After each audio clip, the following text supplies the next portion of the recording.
जय गुरुदेव, जय पंचसखा, जय जगन्नाथ। सत्यप्रकाशर आउ एक अध्याय को आपण मानक स्वागत करुच्ची।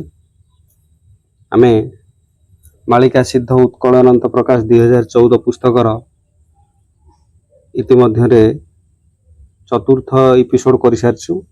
आज पंचम एपिसोड बा पंचम अध्याय। आमे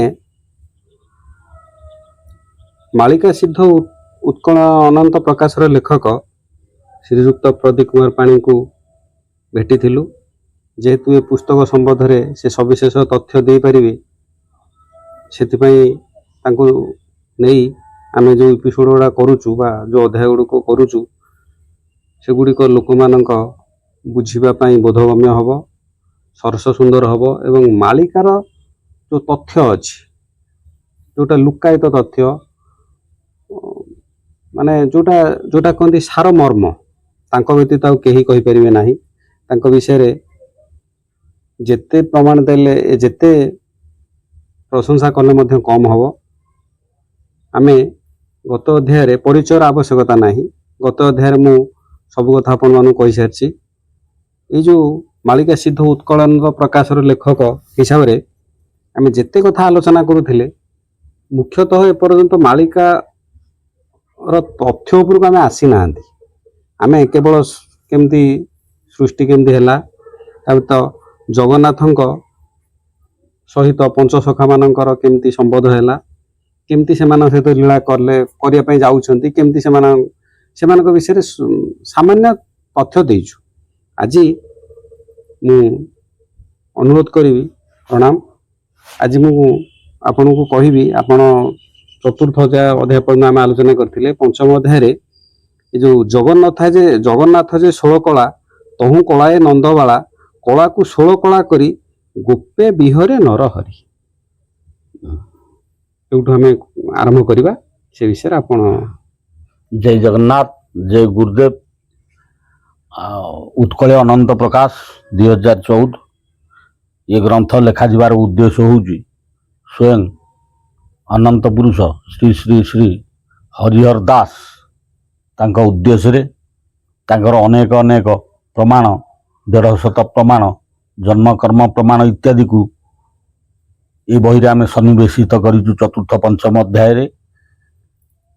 किंतु प्रथम द्वितीय तृतीय अध्याय रे आमे जुग संबंध रे एवं कली जुग संबंध रे मालिका मानक कली जुग रे को राजा आसीबे, केते दिन शासन करिवे एवं केते जन राजा शासन कला परे स्वयं अनंत पुरुष आसीबे, ये सब संबंध रे भी विशद भाव रे दिया है। बहुत कथा तो दिया है। ग्रंथ कलेबर वृद्धि अर्थे सम्यक सम्यक रूपे प्रमाण देइचु। गोटे प्रमाण को अनेक महापुरुष देइचंती किंतु आमे सम्यक रूप रे प्रदान सब जो लिखा है थांता ये बही बहुत बड़ ही थांता। तेणु किछि किछि खाली साधारण समाज उपयोगी साधु सन्त भक्त माने बुझिबा पई किछि किछि दिया जायछि। आमे से पर्यंत जाइनु, धैर्यर सहित समस्त सुनिले धीरे धीरे आमे प्रोसेसिंग करबा। तेणु आज आमे आलोचना परिसर को जिबा। पूर्वर आलोचना आपण माने सब छाड़ी समस्ते देखिथिबे। कवि दीनकृष्ण दास लिखिले जगन्नाथ जे 16 कला तहु कलाए नंद बला कला को 16 कला करी गोपे बिहरे नरहरि।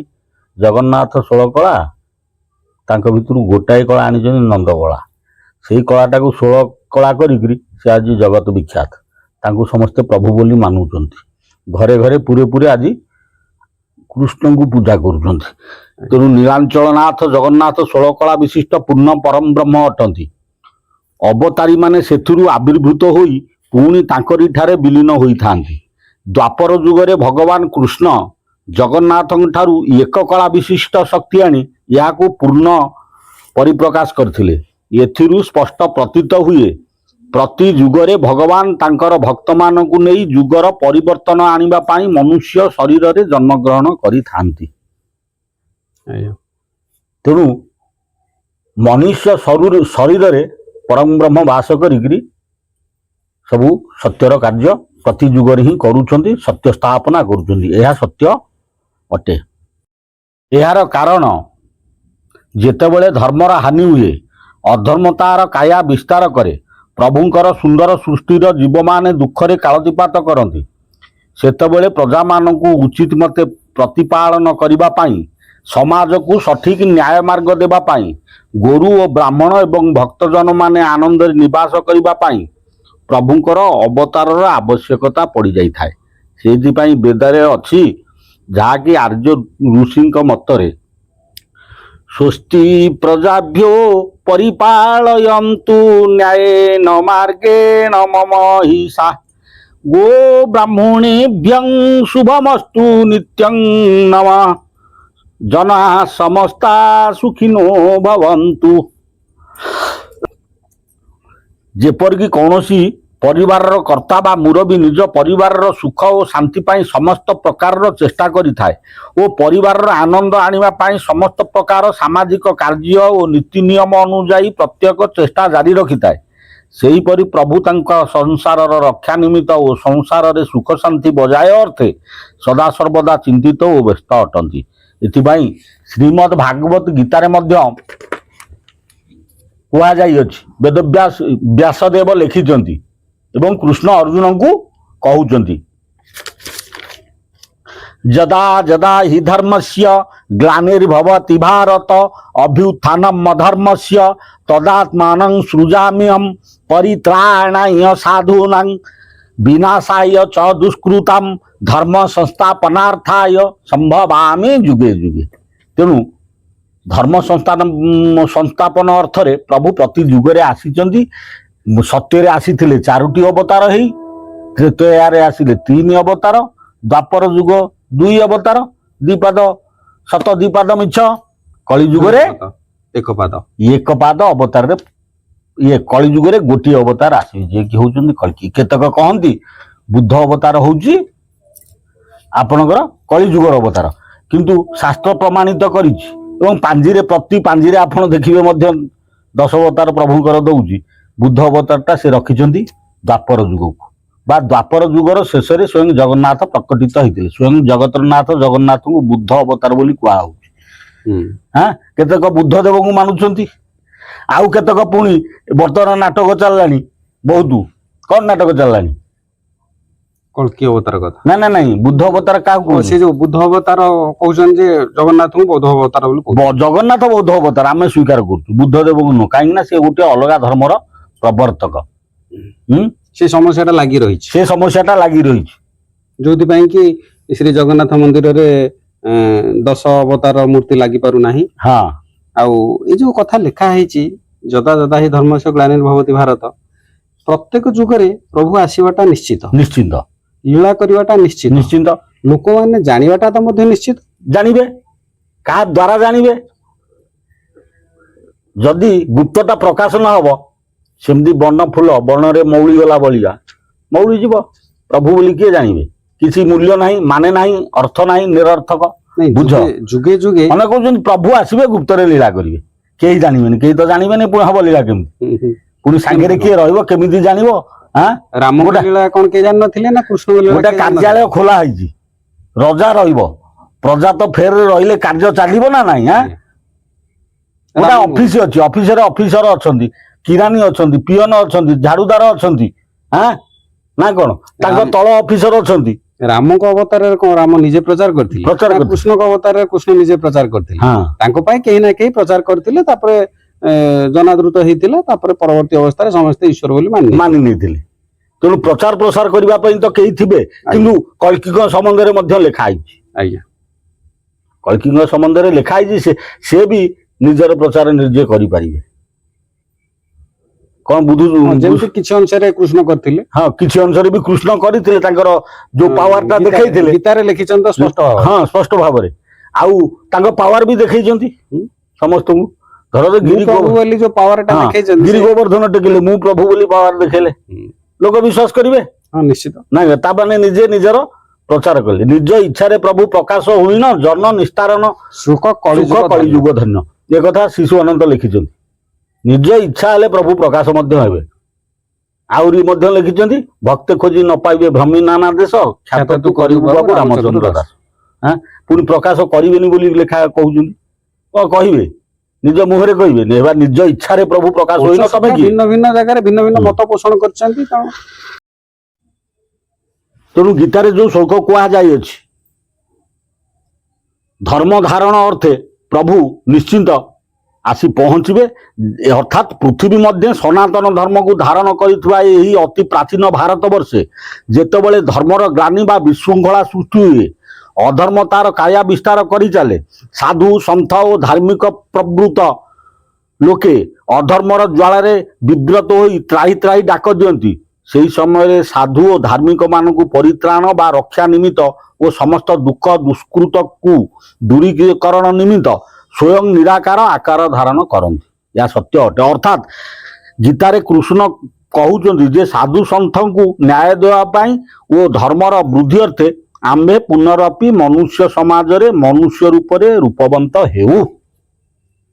ତେଣୁ ସେ ନିଶ୍ଚିନ୍ତ ରୂପବନ୍ତ ପ୍ରତି ସମୟରେ ହେଇଛନ୍ତି, ବର୍ତ୍ତମାନ ମଧ୍ୟ ହେଇଛନ୍ତି ଶ୍ରୀ ଶ୍ରୀ ଶ୍ରୀ ହରିହର ଦାସ ରୂପରେ। କିଏ ମାନୁ ନ ମାନୁ, ସମୟ ଆସିଲେ ମାନିବେ, ଏବେ ମାନିବେନି।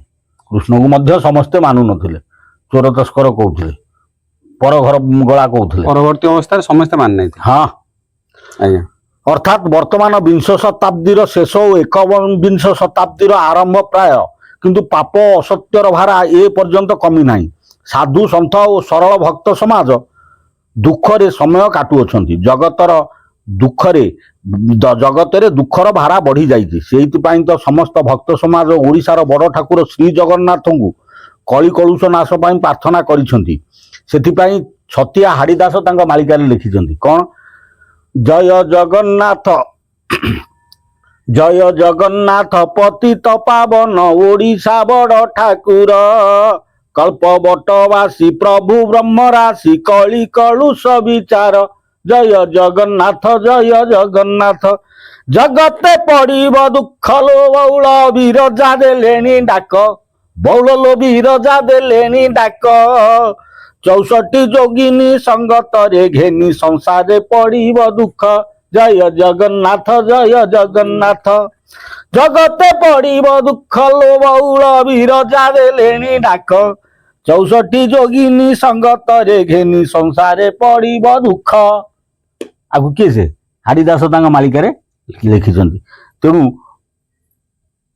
କଳି କଳୁଷର ବିଚାର, କଳିର ଯୋଉ କଳମୁଷ ଅଛି ତାକୁ ବିଚାର କିଏ କରିବେ? ସ୍ୱୟଂ ଜଗତର ନାଥ ଜଗନ୍ନାଥ ନୀଳାଞ୍ଚଳ ମହୋଦଧି କୂଳରେ ଯେ ନୀଳଶୈଳ ଉପରେ ବିଜୟମାନ ଅଛନ୍ତି, ସେ ସ୍ୱୟଂ ଓହ୍ଲଉଛନ୍ତି ନୀଳଶୈଳରୁ ଏବଂ କୌଣସି ଏକ ଭକ୍ତର ଶରୀରରେ ପଶି ନିଶ୍ଚିନ୍ତ ଲୀଳାଖେଳା କରୁଛନ୍ତି ଏବଂ ଅନ୍ୟମାନେ ତାହା ଜାଣିପାରୁନାହାନ୍ତି। ସାଧାରଣ ଲୋକ ଜାଣିପାରୁନାହାନ୍ତି, ଅନେକ ଗବେଷକ ଜାଣିପାରୁନାହାନ୍ତି। ଗବେଷଣା ଭୁଲ ଅଛି, ସେଥିପାଇଁ ଆମେ ଉତ୍କଳ ଅନନ୍ତ ପ୍ରକାଶ ଗ୍ରନ୍ଥ ଲେଖିଛୁ। ଯୋଉ କଥା ମାଳିକାରେ ଲେଖା ହେଇଛି, ସଖା ଅଙ୍ଗେ ହରି ହେବେ ପ୍ରବେଶ, ଲୀଳା ନିମନ୍ତେ ସେଉ ରାହାସ। ତେଣୁ କୌଣସି ସଖାଙ୍କ ଅଙ୍ଗରେ ହରି ପ୍ରବେଶ କରିବେ, ଜଗନ୍ନାଥ ପ୍ରବେଶ କରି ଲୀଳା କରିବେ, କରୁଛନ୍ତି ମଧ୍ୟ। ବୁଝିପାରୁଛୁ? ଆଉ ତେଣୁ ସଂସାରରେ ଦୁଃଖର ମାତ୍ରା ବୃଦ୍ଧି ହୋଇସାରିଛି। ଲୋକେ କ୍ଷଣିକ ସୁଖ ପାଇଁ ଲୋଭ ମୋହ ମାୟାରେ ପଡ଼ି ଅନ୍ୟାୟ ଅନୀତିକୁ ଆପଣେଇ ନେଇ ସାରିଛନ୍ତି। ଏହାର ମାତ୍ରା ପ୍ରବଳରୁ ପ୍ରବଳତର ଭାବେ ବଢ଼ି ଚାଲିଛି। ତେଣୁ ପ୍ରତ୍ୟେକ ମହାପୁରୁଷଙ୍କ ପ୍ରମାଣ ଅନୁଯାୟୀ ପ୍ରତି ଯୁଗରେ ଅବତାର ଗ୍ରହଣ କରୁଥିବା ନୀଳାଞ୍ଚଳବାସୀ ଜଗନ୍ନାଥ ବୁଦ୍ଧ ଅବତାରରୁ କଳ୍କି ଅବତାରର ରୂପ ନେଇ ସାରିଲେଣି। କାରଣ 4 ଯୁଗରେ 10 ଗୋଟି ଅବତାରରୁ 9 ଗୋଟି ଅବତାର ପ୍ରଭୁଙ୍କର ସରିଯାଇଅଛି। ଏହା ପୂର୍ବରୁ ସୂଚାଇ ଦିଆଯାଇଅଛି। ଯଥା ସତ୍ୟ ଯୁଗରେ ମତ୍ସ୍ୟ କୁର୍ମ ବରାହ ନୃସିଂହ ଅଟନ୍ତି। ତ୍ରେତୟା ଯୁଗରେ ବାମନ ପରଶୁରାମ ଶ୍ରୀରାମ ଅଟନ୍ତି। ଦ୍ୱାପର ଯୁଗରେ ବଳରାମ ବୁଦ୍ଧ ଅଟନ୍ତି। ଆଉ ନୀଳାଞ୍ଚଳେ ଶ୍ରୀ ଜଗନ୍ନାଥ ହିଁ ବୁଦ୍ଧଙ୍କର ଅବତାର ଅଟନ୍ତି। ଏହା ଗତେ ସ୍ୱୟଂ ବୁଦ୍ଧ ଅବତାରରୁ ପ୍ରଭୁ ଦଶମରେ କଳ୍କି ଅବତାର ଗ୍ରହଣ କରିବେ। ଏହା ଦ୍ୱାଦଶ ଶତାବ୍ଦୀର କବି ଜୟଦେବ ତାଙ୍କ 10 ଅବତାର ସ୍ତୋତ୍ରରେ ବିଶୁଦ୍ଧ ଭାବରେ ବର୍ଣ୍ଣନା କରିଅଛନ୍ତି। ଏଠାରେ ଶେଷ ଅବତାର ସମ୍ପର୍କରେ ପ୍ରମାଣ ଦିଆଗଲା। ମିଳେଚ୍ଛ ନିବହ ନିଧନେ କର ୟସି କର ବାଳଂ, ଧୂମକେତୁ ମିବ କିମପି କରାଳଂ, କେଶବ ଧୃତ କଲ୍କି ଶରୀର ଜୟ ଜଗଦୀଶ ହରେ। ଆକୁ ଶେଷ ଶ୍ଲୋକ ହଉଛି କାହାର? ଏଟା ହଉଛି 10 ଅବତାରର ଶେଷ ସ୍ତୋତ୍ର, କଲ୍କିଙ୍କର ଜନ୍ମ ସମ୍ବନ୍ଧୀୟ ସ୍ତୋତ୍ର। ଧୂମକେତୁ ଭଳିଆ କରାଳ ରୂପ ଧରି ସେ ମହାନ ପ୍ରଭୁ କଳ୍କି ଅବତାର ସମ୍ପୂର୍ଣ୍ଣ 64 କଳାକୁ ଧାରଣ କରି ଆସିବେ। ଆଜ୍ଞା ଆଜ୍ଞା ଦେଖନ୍ତୁ ଆମେ ଆଜି ବାଳିକା ସିଦ୍ଧ ଉତ୍କଳାନନ୍ଦ ପ୍ରକାଶ 2014 ପୁସ୍ତକର 5ମତମ ଅଧ୍ୟାୟ ଆଲୋଚନା କରୁଥିଲେ। ଏଥିରେ କେଡ଼େ ସୁନ୍ଦର ଭାବରେ ଲେଖକ ତାଙ୍କର ବକ୍ତବ୍ୟ ରଖିଲେ କେମିତି ଯୁଗେ ଯୁଗେ ପ୍ରଭୁ ଆସିଛନ୍ତି ଏବଂ ତାଙ୍କ ଲୀଳାଖେଳା କରିଛନ୍ତି। ପ୍ରଥମେ କେହି ମାନି ନାହାନ୍ତି, ପରବର୍ତ୍ତୀ ଅବସ୍ଥାରେ ମାନିଛନ୍ତି। ଆମେ ନବମ ଅବତାର ପର୍ଯ୍ୟନ୍ତ ମ୍ଲେଚ୍ଛ ନିଧନେ କରଇସି କରବାଳ ଯେଉଁ ଶ୍ଳୋକ ଉଚ୍ଚାରଣ କରୁଥିଲେ ଏବଂ ପରବର୍ତ୍ତୀ ଅବସ୍ଥାରେ କେମିତି ପ୍ରଭୁ ଦଶମ ଅବତାରରେ କଳ୍କି ଅବତାର ଆସିବେ, କୋଉ ରୂପରେ ଆସିବେ ତା ମଧ୍ୟ ସେ ପ୍ରକାଶ କଲେ। ତେଣୁ ପରବର୍ତ୍ତୀ ଅଧ୍ୟାୟରେ ଆମେ ଅବଶିଷ୍ଟାଂଶ ଆଲୋଚନା କରିବା। ଜୟ ଜଗନ୍ନାଥ, ଜୟ ଗୁରୁଦେବ, ଜୟ ପଞ୍ଚସଖା। ଜୟ ଗୁରୁଦେବ।